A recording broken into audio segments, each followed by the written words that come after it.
Hi everyone, my name is Sarah Mari. I'm one of the librarians at Portland Public Library in Portland, Maine, and I'm here today to continue reading The Year of the Dog by Grace Lin. This book is published by Little Brown and Company, and we're going to pick up where we left off with Chapter 11, Tiger Chasing Pig, where Pacey and her family are at their cousin Baby Albert's house for his red egg party in New Jersey. We are picking up the night before the party actually starts. Chapter 11, Tiger Chasing Pig. There were a lot of people staying at Albert's house. All the aunts and uncles tried to plan who should sleep where. It didn't seem like there would be enough room for all of us. Dad said that they should make all the kids go sleep in the driveway. We didn't like that. Finally, Auntie Kim unrolled a bunch of sleeping bags, and all the kids slept on the floor in the dining room. Lissy, Kiki, Cousin Jimmy, and I slept underneath the table. The next morning, when I opened my eyes, I saw a pair of gold-embroidered slippers full of feet in front of my face. I sat up quickly and hit my head on the table. "Ouch," I said. "Careful," I heard Aunt Judy say. "You almost made the juice spill." I looked around and saw the legs all around me, like prison bars. I heard glasses clinking and bowls moving overhead. I pushed through 2 pairs of legs and crawled out from under the table. "Aren't you lucky?" Dad said. "You get to have breakfast in bed." "No, it's breakfast over bed," Lissy said, and everyone laughed. Mom got a chair for me and gave me a bowl of steaming rice porridge. She put some fried egg and my favorite, flaky, salty, dried pork on top of the bowl. As I bent my head to eat, I felt a sharp pain in my neck. "My neck hurts," I complained. "Oh, it's probably from sleeping on the floor," Mom said. "It'll go away." "Eh?" Grandma said. Grandma and Grandpa didn't speak English that well, so sometimes they didn't know what we were talking about. Mom spoke to Grandma in Taiwanese, repeating what I had said. "Ah," Grandma nodded her head at me wisely. "I know, I fix." After breakfast, Grandma brought me into her room. She took out a small green silk box that had dragons embroidered on it. Was Grandma going to give me a necklace? It was the only thing that I could imagine would be in such a special box. But when she opened the box, there was only a bamboo paintbrush, the color of dried grass, and some dull black stones. Grandma rubbed the black stones with some water, and I could see that they were making a deep black ink. Grandma motioned me over and turned me around and pushed the back of my shirt collar down. Then she had me hold up my hair. "This is Tiger," Grandma said, and I felt the cool tip of the paintbrush touch the back of my neck, like a wet butterfly wing. She made some quick movements, and I felt the paintbrush flutter. "This is Pig," she said. Then Grandma blew a soft breeze on my neck to help the paint dry. "Leave and Tiger will chase Pig," she told me. "Running will help Neck." You can see the kids sleeping under the table, and there's a picture of her grandma's paintbrush in its special box. What was she talking about, and what had she done? I went to the bathroom and I stared. I had black marks like leopard spots painted on both sides of my neck. Would it wash off? I didn't dare do it right away. Grandma had said leave, but what if my skin got stained black with those marks? And what was she saying about pigs and tigers running? I ran to show Mom. When she saw the paint, she laughed. She painted the Chinese symbol for tiger on one side of your neck and pig on the other, she told me. The tiger should chase the pig, and the running will massage your neck and make your neck feel better.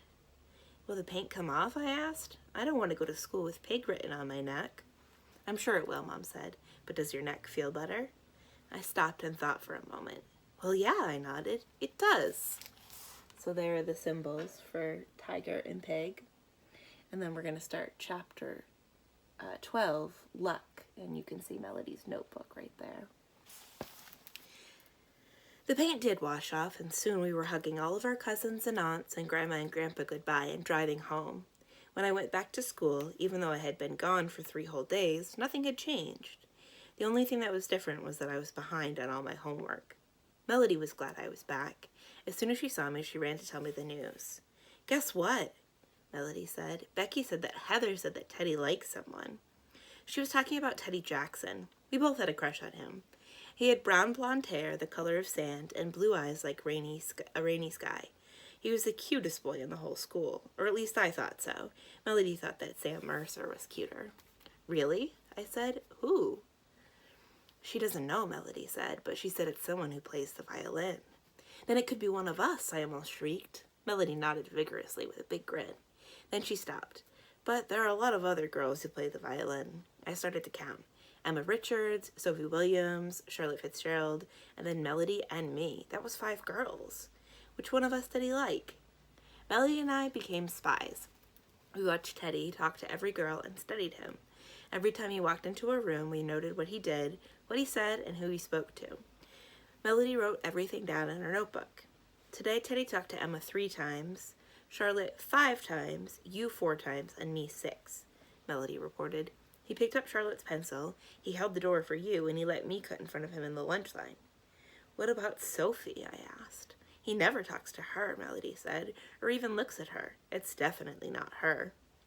By Friday, Melody had filled her notebook. She came over to my house for dinner, and then we went over our Teddy notes. We had wonton soup, white silky dumplings swimming in a bamboo-colored broth, stir-fried cabbage, green cabbage, white rice, and sticky red-brown spare ribs for dinner. I love spare ribs, I said as Mom cleared up the plates from the dinner. I almost didn't make these tonight. You were going to get leftovers. Mom told us, you're lucky. We're supposed to be lucky, Melody told me as we went upstairs to my room. We were both born in the year of the tiger, and tigers and dogs are friends. So the year of the dog is a lucky year for us. Do you think it'll be so lucky that Teddy Jackson likes one of us? I asked as we studied the notebook. It's either you or Charlotte, Melody said. He smiles at both of you equally. He talked to her 3 more times than he did you, but he did sit next to you in art class. I thought about Charlotte. She had curly brown hair like a poodle and a freckled nose. She played violin better than I did. Maybe it's her, I said. But in art class, Teddy said that his favorite color was black, Melody said, and you have black hair. Maybe it was me. A warm feeling started to bubble up in me. Melody and I colored in a heart in her notebook. Teddy likes you, Teddy likes you, Melody sang. You're so lucky. Can I be a bridesmaid? Okay, I said, and we drew pictures of the wedding dress, the bridesmaid dresses, and the cake. Here's a picture of their wedding drawing. That whole weekend, Melody called me Mrs. Jackson. It was funny. Once Mom answered the phone and said, sorry, you have the wrong number, and hung up on her. I had to call her back. Maybe Teddy will ask me to go out with him, I said to Melody. Maybe he'll ask me to eat lunch with him. Maybe, Melody said. Teddy and I could do a science fair project together, I said. But we were going to do a science fair project together, Melody said. And suddenly she didn't sound so happy. Well, all 3 of us can do it together, right? I said. Maybe, Melody said again. Then I remembered that Melody had liked Teddy too. Maybe she felt bad because Teddy liked me and not her. Maybe she felt unlucky. I didn't realize that my good luck would be her bad luck. I didn't know what to do. If Teddy became my boyfriend, what would I do? Would Melody be mad at me? Would we no longer be almost twins? I thought that maybe I shouldn't go out with Teddy, but he was so cute. The next day at school, I met Melody on the playground. Is Teddy here yet? I asked. Melody shrugged. I don't know. For the first time since we met, Melody and I didn't know what to say to each other. Melody kicked small stones in the dirt, and I watched them roll. Becky came running up to us. Hey, did you guys hear? Becky said. Teddy Jackson has a girlfriend. He does? Melody and I said together. Yes, Becky said. He and Sophie Williams are going out. He told her that he liked her yesterday at the soccer game. Look. Melody and I looked where Becky was pointing. We saw the back of Teddy and Sophie's head, like 2 dandelions in the grass. They were holding hands. Melody and I looked at each other and smiled. Chapter 13, The Book Contest. You can see a picture, and it says my drawing. My 2 favorite classes at school were library class and art class. At the library, we were allowed to borrow 3 books at a time, and Mrs. McCurdy would read to us. I loved the books. I read every Betsy book in the library. Then I read all the books by an author named Ruth Chu. Her books were all about magic and witches. They were so exciting. I loved art class, too. Mr. Valente taught us how to mix colors. My favorite color was red, but you can't mix red. You can make orange from red and yellow, or purple from red and blue, but you could never mix 2 colors together and get red. We also got to make pictures on scratchboard. Instead of drawing black lines on a white sheet of paper, you scratched away the black surface with a special pen. I did a drawing of some flowers against the moon. One day, Mrs. McCurdy came to our art class. It was funny seeing her there because we usually only saw her in the library. "Hello, class," she said. "Mr. Valente and I are combining our classes for a very special project. We are going to have all of you write and illustrate your own books." Our own books? Could we do that? Could I do that? Mrs. McCurdy told us that there would be a contest that we would be entering. It was called Written and Illustrated by the National Awards Contest for Students. For this contest, you entered books that you wrote and drew yourself. If you won first place, they would publish your book, just like the books in the library. Mrs. McCurdy would help us with the writing, and Mr. Valente would help us with the drawing, but we had to think up our own ideas. All day long, I thought about the project. Becky said that she was going to do her book about a unicorn. Melody said she might write a story about a singer. I heard some boys talking about how they were going to do their stories about pirates or wizards with swords. I couldn't decide what to do mine about. At home, I told everyone about the project. "Do a book about a girl that can read minds," Lissy said. "Do something with panda bears," Kiki said. "How about a cookbook?" Mom said. "Better make it an eating book," Dad said. "You're good at that." "No," I said, "those aren't good ideas. I need a good idea so I can win the contest." Mom shook her head. "It's not easy to win a contest. You have to work very hard." "Yes," Dad said, "like how you practice the violin. Everything takes time and effort." "So I have to practice making a book every day?" I asked. "That doesn't make any sense." "No," Mom said, "but you'll have to work on your book a little every day if you want to be good. Just like practicing an instrument. Did I ever tell you about Grandma and the paper piano?"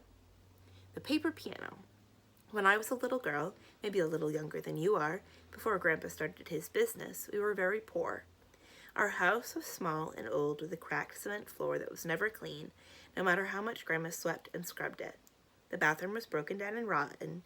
Green mold grew under the sink, and when it rained, worms would come out of the walls. Grandma didn't like being poor. Before she married Grandpa, she had been a fine lady. Now we were the poor family of a medical student, but Grandma knew it was only temporary. Once Grandpa became established, we would live in a nice house, and I would grow up to be a fine lady just like she had been. So while we were waiting for Grandpa to get established, she wanted me to learn all the things that fine lady knew, and one of those things was how to play piano. Grandma looked all over for a good piano teacher that we could afford. Finally, she found one. He was a young man who lived over a mile away. Since we were too poor to buy a piano, he said that I could come to his house to practice every day after he was done giving lessons. Every day I walked the long way to his house. He lived in a grand house. I used to think that it was probably just like the house Elvis Presley would live in because it was an American-style house. Outside the house was a garden with rainbow flowers. There were exotic flowers in the garden. Red and yellow roses with their vivid petals spilling over each other, marigolds looking like bursts of orange sunshine, and brilliant violet big petunias. The house itself had 2 floors. I never got to see what was upstairs, but the downstairs was so magnificent. The floor was smooth and glossy wood, polished like a piece of golden amber. There were curly carved tea chests and furniture, shiny chestnut-colored striped curtains, and ivory glass vases with blue flowers painted on them. On the porcelain cover of a gold box, an English lady smiled at me.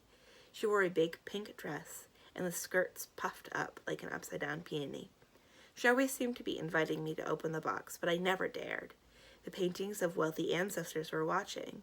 Their stern gazes forbade me from touching any of their riches. My piano teacher had a fascinating house. But the walk to his house was long and dull. By the time I got there, my legs ached as if they had been beaten with bamboo stalks. I always tried to get out of going to his house. "It's too hot," I would say, or "it's raining." But no matter what I said, Grandma would still make me go practice. Every day she marched me out of the house, until one day she finally grew tired of hearing me complain. "Okay," she said, "you don't have to go, but you still have to practice." I was confused. If I didn't have to go, how would I practice? How could I practice without a piano? But Grandma calmly took out a big sheet of paper. She cut and measured it and colored it in. It was only after she had filled in all of the black rectangles that I recognized what she had made. It was a drawing of piano keyboard. Grandma put the paper piano and my music on the table in front of me and said, "Here, you can practice on this." Played my scales, my exercise, and my solo. Every time I touched a paper key, Grandma would sing the note. Here's a picture of Pacey's mom as a little girl and her grandmother painting the paper piano. So no matter what, I practiced the piano every day. Sometimes I practiced on a real piano, sometimes I practiced on the paper piano. It was a long time before we got a piano of our own, but when we did, I was able to play so well that they invited me to play in the school orchestra. Later, I played a solo at a big concert, and when I was done, everyone stood up and clapped. Grandma was so happy that she cried. Mom finished. "So if I win the book contest, will you cry?" I asked. "Yes," Mom said, "very hard." "Well, I'll cry," Dad said. "I'll buy a box of Kleenex just for the occasion." Chapter 14, Trying to Discover. Besides the book project, the other exciting thing going on at school was the science fair. Since Teddy Jackson wasn't going to be my boyfriend, Melody and I were partners, just like we planned. I couldn't wait for the science fair. I thought maybe it would help me find myself. If science could answer questions about the weather and nature, it had to be able to help answer what I was going to be when I grow up. "Becky and Charlotte are doing a project on constellations," I said to Melody, "and Teddy and Sophie are making a volcano. What are we going to do?" "I don't know," she said, "but let's do something that'll win the blue ribbon. I've never won one before." "Me neither," I said. "We have to be really lucky to win the blue ribbon, though." "But we're supposed to be lucky this year," Melody said. "We should be able to get it." Mom overheard us. "The science fair isn't about luck," she told us. "It's about science. Discovery through using your senses. Sight, smell, sound, touch, and taste." "Taste?" I said. "Let's do a project about ice cream. I can discover ice cream." "That's not science," Melody said. "That's dessert." Mom tried to help us. "You should do an experiment, something you don't know the answer to before you begin." "Like what?" I asked. Mom knew about these things because she used to be a plant scientist before she married Dad. "A botanist," she said. "Well," Mom said, "a famous scientist once had her plants listen to different kinds of music to see if it would affect their growth. She put a plant in a room and played classical music in that room 24 hours a day. In another room, she played rock music." "Did it make a difference?" Melody asked. "Yes, it did," Mom told us. "The plant that listened to classical music grew more than the one that listened to rock music." "That's funny," I laughed. "Plants don't like rock music." Melody said. "Maybe we should do something like that." "I don't want to have music playing all the time," I said. "I'll never get to sleep." "Maybe we could do something different, like using different colored lights or water," Melody said. "I know," I said. "We can water the plants with different things. We'll give one orange juice, another soda, and one milk and see which one they like better." Melody laughed. "Maybe we should feed one ice cream, too." So that weekend, we planted 4 pea plant seeds. We watered one with orange juice, one with milk, one with ginger ale, and one with plain water. Mom called that one our control. We compared the others to it. The plants did not grow very well. The milk plant had one shriveled stem and smelled funny. The orange juice plant was just a pot of dirt. The water plant was small. In fact, the only plant that was looking good was the plant that we fed ginger ale. It was strong and green with a vine climbing right up the stick. "Plants like soda," Melody announced. "We should tell the world. Everyone should water their plants with soda from now on. People could hose their gardens with ginger ale." Melody and I made big posters for the science fair. We made charts of each plant and wrote a report. The report was 4 pages long. I drew a leaf border on every page. We were very proud. "This is our lucky year," Melody told me. "We are definitely going to win the blue ribbon. And after the science fair hears all about our project, we'll be famous. Maybe we'll be on the news or on TV." I was excited too. Not only had Melody and I made an important scientific discovery, I might have discovered my talent. I could be a scientist. I could be like Albert Einstein, but I would comb my hair. "Do you think the pea from the soda plant will taste like ginger ale?" Melody asked. We looked at the plant. It didn't look like any peas were growing. "Maybe it will grow a pea pod by the science fair," I said hopefully. Chapter 15, The Science Fair. The science fair was on a Saturday. It didn't seem fair that we had to go to school on a Saturday, but our teacher said that it was the only way that everyone could see all the projects. I was glad everyone was going to see our project. I couldn't wait until they heard what we had discovered. You can see a picture of the blue ribbon at the top, and then a picture of Melody and Pacey's science fair banner. Melody and I taped our poster to the wall. Our largest poster said, "Feed your plant soda for optimal growth." I had drawn a picture of a pea plant and a bottle of ginger ale next to it. We hung that one right in the middle. We put our plants on the table with a carton of milk, a bottle of soda, a cup of orange juice, and a watering can. The plants were very small and scrawny. They didn't look anything like my drawing. Becky and Charlotte came over to our table while I was trying to make our plants look better by drawing pictures on the pots. The pictures didn't help. "Those plants don't look that good," Charlotte said. "Did you really water one with soda?" "Yes," Melody said, "and we made a scientific discovery. This is our lucky year." Becky and Charlotte looked puzzled, so I explained the idea to them. "Melody and I were born in the year of the tiger," I told them, "so the year of the dog is really lucky for us. We'll probably win the blue ribbon." "But I'm the same age as you," Becky said, "so I was born in the year of the tiger too. So that means I'm just as lucky as you are. Maybe we'll win the blue ribbon." Melody and I looked at each other. We hadn't thought of that. How could all of us be lucky when there was only one blue ribbon? "We're luckier because it's the Chinese year of the dog," Melody said. "And Grace and I are Chinese." I could see that Becky didn't agree, but Ms. Malone, Melody's teacher, came into the room and told everyone to go stand by their projects. "We're ready to start judging the science fair," Miss Malone said. "And this year we're really especially lucky.